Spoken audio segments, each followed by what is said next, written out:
আশুলিয়ায় চাঁদার দাবিতে এক দোকানিকে গুলি করে আহত করে দুর্বৃত্তরা।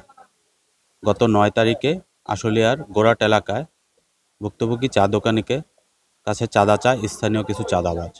পরবর্তীতে চাঁদা দিতে অস্বীকৃতি জানালে সেই চাঁদাবাজের ক্ষোভের মুখে পড়ে দোকানি।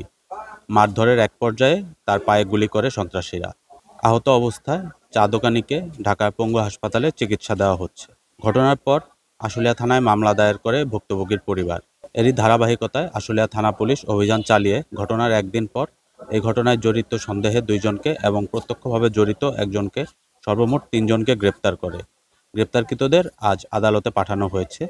ঘটনার সাথে জড়িতদের কাছ থেকে জব্দ করা হয়েছে একটি মোটরসাইকেল। তবে এই ঘটনায় এখনও আগ্নেয়াস্ত্রটি উদ্ধার করতে পারেনি পুলিশ। পুলিশ বলছে দ্রুত এই ঘটনায় যারা জড়িত রয়েছে এবং এই ঘটনায় যে আগ্নেয়াস্ত্রটি ব্যবহার করা হয়েছে সেটি উদ্ধারে তাদের অভিযান অব্যাহত রয়েছে।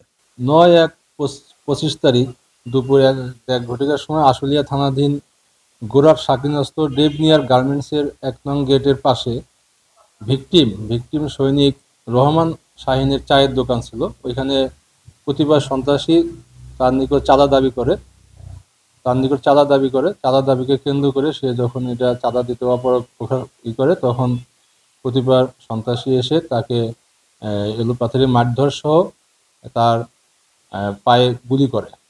ক্যামেরায় ওয়াও, স্টাইল দেখাও, Xenon X21 পারলে ঠেকাও। পায়ে গুলি করে পরবর্তীতে তারা ওখান থেকে চলে যায়। তার ডাক ছিল লোকজন। এই সংক্রান্তে আমাদের আশুলিয়া থানায় একটি মামলা রুজু হয়। মামলা রুজু হওয়ার পর থেকে আমরা এই আসামি গ্রেপ্তার সহ অন্যান্য অভিযান পরিচালনা করি এবং এই পর্যন্ত আমরা এজাহার নামেও একজন আসামিকে গ্রেপ্তার করতে সক্ষম হয়েছি। পাশাপাশি ঘটনার সহিত জড়িত আরও ২ জন আসামিকে আমরা গ্রেপ্তার করতে সক্ষম হয়েছি। মোট ৩ জন আসামিকে আমরা গ্রেপ্তার করতে সক্ষম হয়েছি এবং ঘটনার সময় আসামিরা যে মোটরসাইকেল ব্যবহার করেছিল এই সন্ত্রাসী কার্যকলাপে আমরা একটি মোটরসাইকেলও উদ্ধার করতে সক্ষম হয়েছি। মোটরসাইকেল জব্দ করা হয়েছে এবং আগ্নেয়াস্ত্র উদ্ধারের ব্যাপারে আমাদের অভিযান অব্যাহত আছে।